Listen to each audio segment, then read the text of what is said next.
ಹತ್ರನೇ ಇಲ್ಲ.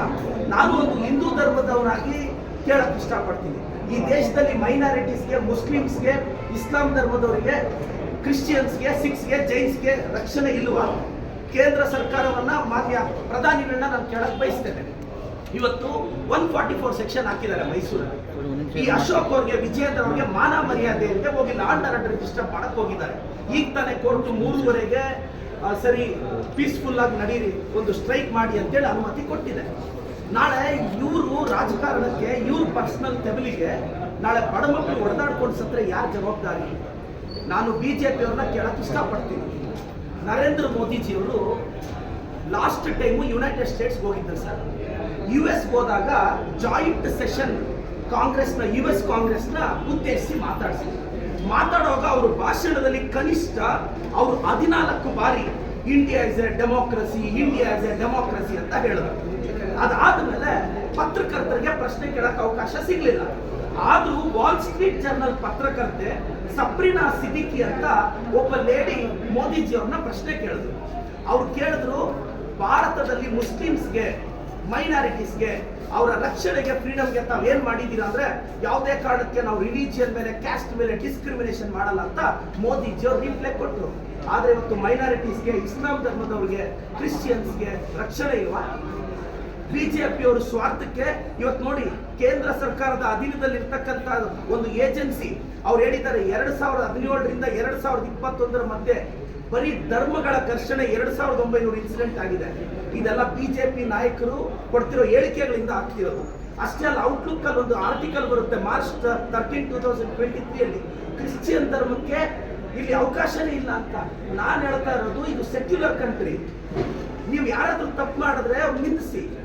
ನಮ್ಮ ರಾಷ್ಟ್ರೀಯ ನಾಯಕರ ದೇಹವನ್ನ ನಗ್ನ ಮಾಡಿ ಅದ್ರ ಮೇಲೆ ನೀವು ಇಸ್ಲಾಂ ಧರ್ಮವನ್ನ ಬೈದ್ರೆ ಬಿಜೆಪಿ ಅವ್ರಿಗೆ ಮಾನ ಮರ್ಯಾದೆ ಇಲ್ವಾ? ನಿಮ್ಮ ರಾಷ್ಟ್ರೀಯ ನಾಯಕರನ್ನ ಬೈದ್ರೆ ನಿಮ್ಗೆ ಬೇಜಾರಾಗುತ್ತೆ, ನಮಗ್ ಬೇಜಾರಾಗಲ್ವಾ? ನಾನು ಹೇಳಕ್ ಇಷ್ಟಪಡೋದು ಇಷ್ಟೇ, ಆರ್ ಅಶೋಕ್ ಅವರೇ, ವಿಜೇಂದ್ರ ಅವರೇ, ದಯವಿಟ್ಟು ಲಾ ಅಂಡ್ ಆರ್ಡರ್ ಡಿಸ್ಟರ್ಬ್ ಮಾಡಬೇಡಿ ಸರ್. ಮೈಸೂರಿನ ಜನತೆ, ಸಾಂಸ್ಕೃತಿಕ ನಗರ ಜನತೆ ನೆಮ್ಮದಿಯಾಗಿದ್ದಾರೆ.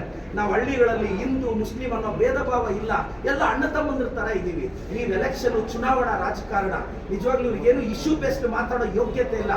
ಅಸಮರ್ಥ ರಾಜ್ಯಾಧ್ಯಕ್ಷ, ಅಸಮರ್ಥ ವಿರೋಧ ಪಕ್ಷದ ನಾಯಕ. ಇಂಥ ವಿರೋಧ ಪಕ್ಷದ ನಾಯಕ, ಅಸಮರ್ಥ ರಾಜ್ಯಾಧ್ಯಕ್ಷನ ನಾವು ನೋಡ್ಲೇ ಇಲ್ಲ.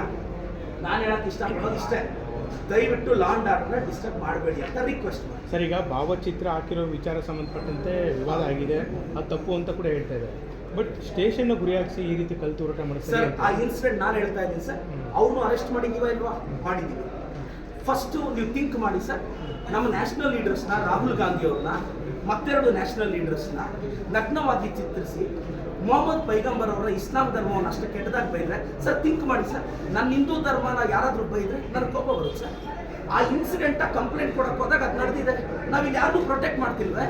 ಇವತ್ತು 144 ವೈಲೇಟ್ ಮಾಡಿದ್ರೆ ಅಶೋಕ್ ಅವ್ರನ್ನು ಅರೆಸ್ಟ್ ಮಾಡ್ತಿದ್ದಾರೆ. ಪೊಲೀಸ್ ಸ್ಟೇಷನ್ಗೆ ಕಲ್ತು ಹೋರಾಟ ಮಾಡಿ ಸಮರ್ಥನೆ ಅಂತ ಇದೆ. ನಾನು ಸಮರ್ಥಿಸ್ಕೊಂತ ಇಲ್ಲ.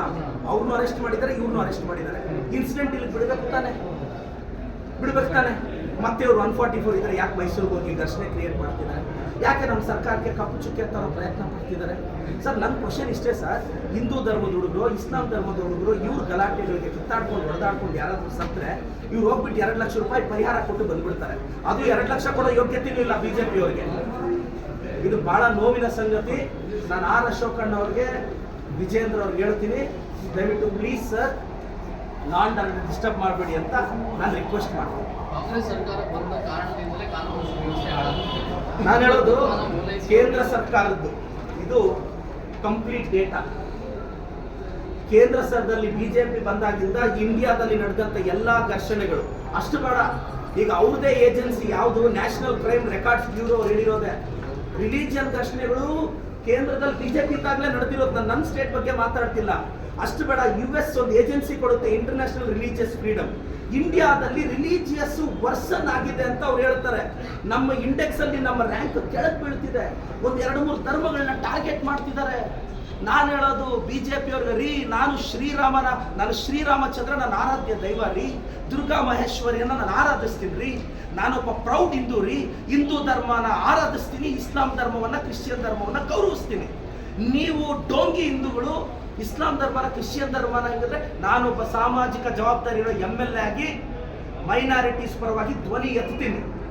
ಇವ್ರು ಯಾರೋ ತಪ್ಪು ಮಾಡಿದ್ರೆ ಅವ್ರನ್ನ ಟಾರ್ಗೆಟ್ ಮಾಡಲಿ, ಕೇಸ್ ಹಾಕ್ಸ್ಲಿ. ಎತ್ತಿದ್ರೆ ಇಸ್ಲಾಂ ಧರ್ಮನ ಟಾರ್ಗೆಟ್ ಮಾಡ್ತಾರೆ. ನೋವಾಗುತ್ತೆ ಸರ್. ನನ್ನ ಕಾನ್ಸ್ಟಿಟ್ಯೂನ್ಸಿಲು ಮೈನಾರಿಟೀಸ್ ಇದ್ದಾರೆ, ಪಕ್ಷ ಭೇದ ಮರೆತು ನಮ್ಮನ್ನು ಆಶೀರ್ವಾದ ಮಾಡಿದ್ದಾರೆ. ನಾನು ಹೇಳ್ತೀನಿ, ಇವ್ರಿಗೆ ಇಶ್ಯೂ ಬೇಸ್ಡ್ ನಾನು ಮತ್ತೆ ಕರೀತಿದ್ದೀನಿ ಅಶೋಕ್ ಅವ್ರನ್ನ, ವಿಜಯೇಂದ್ರ ಅವ್ರನ್ನ. ನಿಮಗೆ ಹಿಂದೂ ಧರ್ಮದ ಮೇಲೆ ಭಕ್ತಿ ಇದ್ರೆ ನಮ್ಮ ಯತ್ನಾಳ್ ಸರ್ನ ಭಗವದ್ಗೀತೆ ಮೇಲೆ ಡಿಬೇಟ್ಗೆ ಬನ್ನಿ. Ashok sir, Yatnal sir, CT. Ravi sir, Vijayendra sir, ನೀವು 4 ಜನ, ನಾನು ಕೂತ್ಕೊಳ್ತೀನಿ. ಬೇರೆ ಏನು ಬೇಡಪ್ಪ. ಹಿಂದೂ ಧರ್ಮದ ಬಗ್ಗೆ, ಭಗವದ್ಗೀತೆ ಬಗ್ಗೆನೇ ಡಿಬೇಟ್ ಇಡೋಣ. ನೆಟ್ 4 ಪೇಜ್ ಓದ್ಕೊಂಡಿದ್ದೀರಾ ಸರ್ ನಾವು ಹಿಂದೂ ಧರ್ಮದ ಬಗ್ಗೆ? ನಮ್ಮ ಧರ್ಮ ಏನು ಹೇಳುತ್ತೆ ಅಂತ ಗೊತ್ತಾ ಸರ್ ನಿಮಗೆ? ಇವತ್ತು ಇವ್ರು ಗಲಾಟೆಗಳಾಗಿ ಯಾರಾದರೂ ಹೊಡೆದಾಡ್ಕೊಂಡು ಸತ್ರೆ ಯಾರು ಸರ್ ಅವ್ರ ತಂದೆ ತಾಯಿ ನೋಡ್ಕೊಳ್ಳೋರು? ಬೇಜಾರಾಗುತ್ತೆ ಸರ್. ನಾನು BJP ಅವ್ರಿಗೆ ಹೇಳ್ತಾ ಇದ್ದೀನಿ, ನಮ್ಗೆ ನಿಮ್ಮ ಬಗ್ಗೆ ಏನು ಹೆದರಿಕೆ ಇಲ್ಲ, ಆತಂಕ ಇಲ್ಲ. ನೀವು ತಪ್ಪು ಮಾಡಿದ್ರೆ ಪ್ರಶ್ನಿಸ್ತೀರ್ತೀವಿ. ವಿರೋಧ ಪಕ್ಷದ ನಾಯಕರಿಗೆ ಕ್ಯಾಬಿನೆಟ್ ರ್ಯಾಂಕಿನ ಜವಾಬ್ದಾರಿ ಇದೆ, ರಾಜ್ಯಾಧ್ಯಕ್ಷರಿಗೆ ಜವಾಬ್ದಾರಿ ಇದೆ. 4 ಕಾರುಗಳು ಹಾಕೊಂಡೋಗಿ ಮೈಸೂರಲ್ಲಿ ಕೂತಿದ್ದಾರೆ ಕಾಫಿ ಕುಡ್ಕೊಂಡು. 144 ಹಾಕಿರೋದು ಪರಿಜ್ಞಾನ ಇಲ್ವಾ? ಏನ ದುರಾದೃಷ್ಟ ಸರ್. ಈ ಕರ್ನಾಟಕದಲ್ಲಿ BJP ಇರೋದು ನಮ್ಮ ದುರಾದೃಷ್ಟ. ನಾವೇನು ಮಾಡೋಕ್ಕಾಗುತ್ತೆ? ಕುಮಾರಸ್ವಾಮಿ ಅವರು ಸಾಥ್ ಕೊಟ್ಬಿಟ್ಟವರಲ್ಲ ಸರ್. ಇದು ಫಸ್ಟ್ ಅಶೋಕ್ ಅವರು ಇವರಿಗೆ ಡಿಬೇಟ್ ಸೀಮಿತ ಆಗಲಿ. ಅವ್ರು ಭಾಳ ದೊಡ್ಡ ನಾಯಕರಿರ್ತಾರೆ, ಅವ್ರ ಬಗ್ಗೆ ಮತ್ತೊಂದು ಪ್ರೆಸ್ ಮೀಟಲ್ಲಿ ಮಾತಾಡ್ತಾರೆ. ಇನ್ನು ಉಳಿದವ್ರು ದೊಡ್ಡ ನಾಯಕರಲ್ವಾ ಅಂತ. ಯಾರು? ಅಶೋಕ್, ವಿಜಯೇಂದ್ರ ಅವರು. ಅಶೋಕ್ ಅವರು ಭಾಳ ದೊಡ್ಡ ನಾಯಕರು, ನನ್ನಷ್ಟೇ ದೊಡ್ಡ ನಾಯಕರು. ವಿಜಯೇಂದ್ರ ಅವರು ನನ್ನಷ್ಟೇ ದೊಡ್ಡ ನಾಯಕರು ಅಂತ ನಾನು ಭಾವಿಸ್ತೀನಿ. ತಪ್ಪೇನಿದೆ? ಇವ್ರು ನಮ್ಮ CMನ DCMನ ಬಾಯಿಗೆ ಬಂದಂಗೆ ಮಾತಾಡ್ತಿದ್ರೆ ನಾವು ಸುಮ್ಮನೆ ಇರ್ಬೇಕಾ? ಕಾಂಗ್ರೆಸ್ ಪಕ್ಷ ನನಗೆ ಟಿಕೆಟ್ ಕೊಟ್ಟು MLA ಕೊಟ್ಟಿದೆ. ನನ್ನ ಪಕ್ಷದ ಅಸ್ತಿತ್ವಕ್ಕೆ, ನನ್ನ ಪಕ್ಷವನ್ನು ಯಾರಾದರೂ ಪ್ರಶ್ನಿಸಿದ್ರೆ ನಾನು ಹಿಂದೆ ಮುಂದೆ ಮುಂದಿನ ಚುನಾವಣೆ ಏನಾಗುತ್ತೆ ಅಂತ ಯೋಚನೆ ಮಾಡಿದ್ರೆ ಕೌಂಟರ್ ಮಾಡ್ತೀನಿ. Thank you sir.